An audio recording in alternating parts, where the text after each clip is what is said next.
Nation.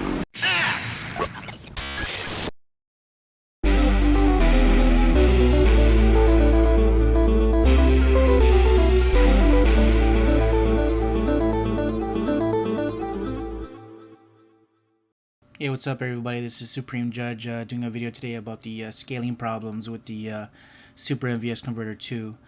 Doing it on two different consoles, a 5-volt US system and also a 9-volt Japanese system.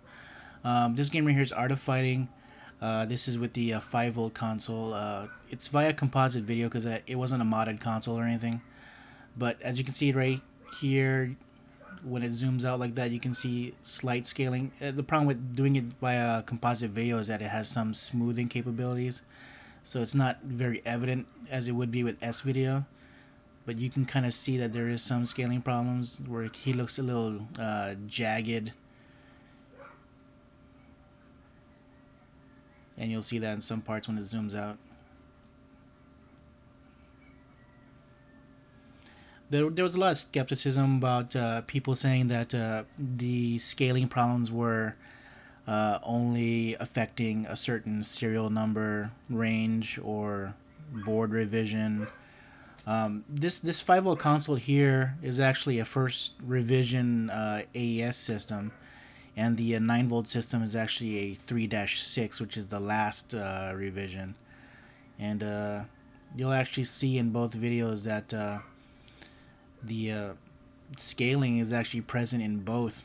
And today I'm doing the two games that people said the scaling was the worst in, which is Art of Fighting, and the next game would be Last Blade, where they say that it's actually probably the worst.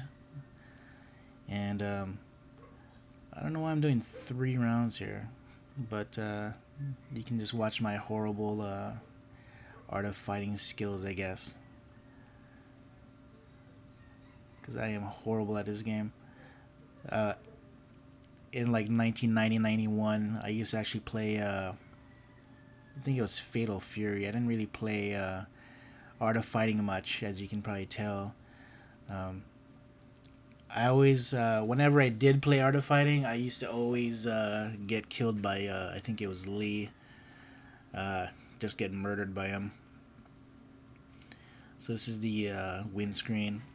So now you got the 9-volt Japanese system, and this is via S video, Art of Fighting as well. And you'll be able to see right there, you see where it looks all jagged, not as defined as it would be.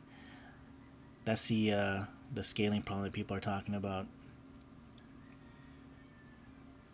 There you go, that was a better one. There we go again.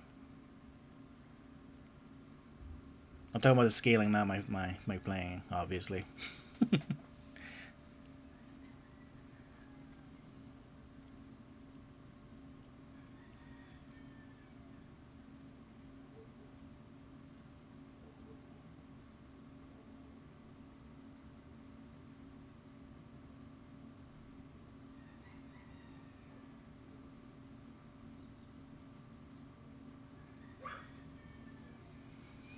And the only reason why I'm posting, full rounds is so some people can actually see as a whole entire match with the scaling problem.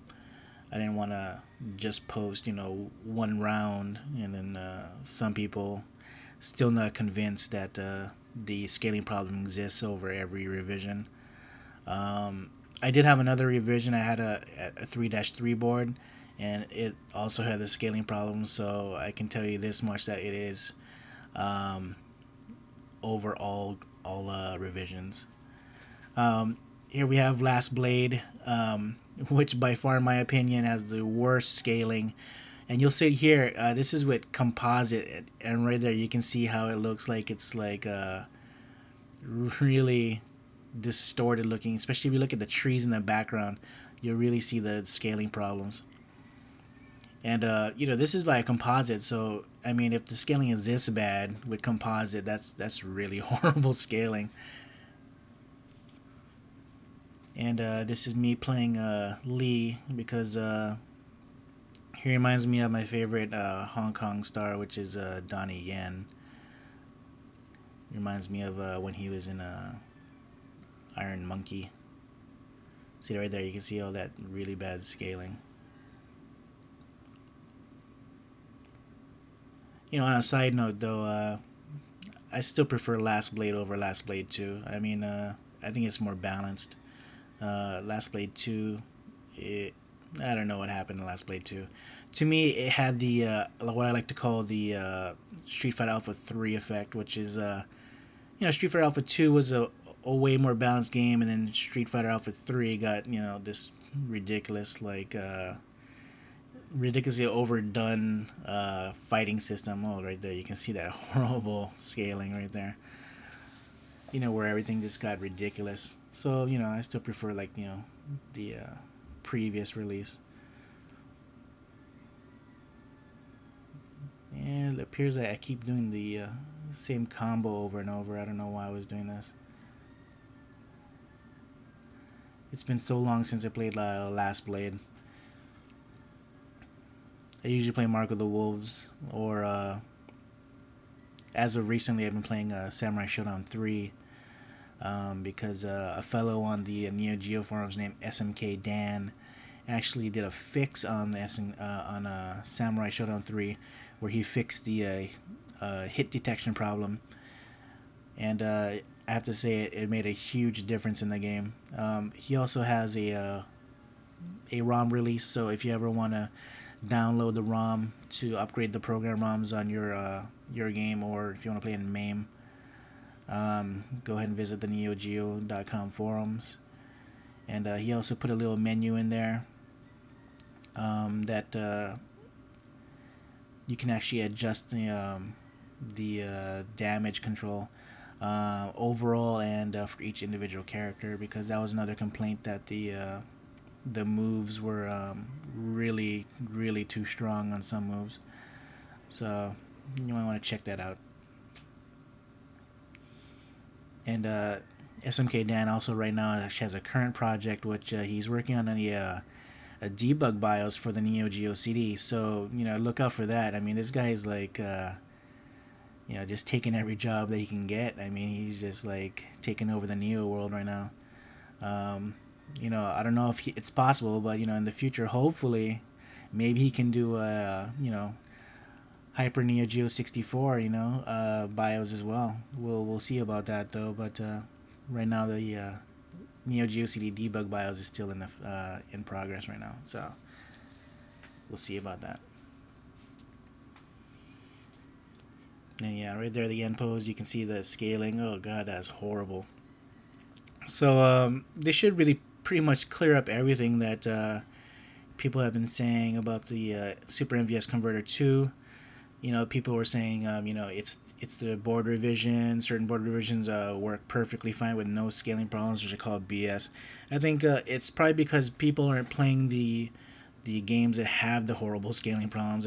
Because some people were saying that it was a Samurai Showdown that had bad scaling, and I actually did play Samurai Showdown 1, 2, 3, and 4 with the converter, and it is nothing even close to the way it is in Last Blade. It's pretty much exactly like how it was in Art of Fighting, where it's pretty minute compared to Last Blade. But yeah, so this should prove that the scaling problem lies within the Super MVS Converter 2.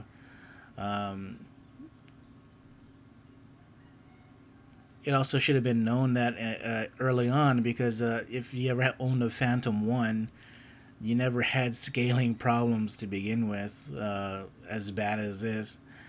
And as far as long as I've owned a Phantom 1, I never had any scaling problems as far as I know. The only problem I ever ran into with the Phantom 1 was when I tried playing, I think it was King of Fighters 2003, and I think it was we couldn't play 2 players or something like that. But every other game I threw at it, worked perfectly fine. But King of Fighters 2003 was pretty much the only one that gave me a problem. With the Phantom 1, supposedly the newer SNK Playmore releases are the ones that are going to give people problems with the converter. On the Super MVS Converter 2, One other thing too is that there's this really weird thing where Metal Slug X on the MVS, um, it only works on a 5 volt AES console for some strange reason. I tested it on the 9 volt, and I still it doesn't work on the 9 volt. It just keeps resetting and resetting. So I tried thing what the Neo Flash team said was to use a stronger power supply, which so I used the 12 volt 3 amp, and it still had the reset problems. So it's one of those things where you're still confused about because it doesn't work at all. And that power supply was recommended by the Neo Flash team. Well, that's it for today's video. Thank you everyone for watching, and if you have any questions, just email me or post a comment. Thank you very much. All right.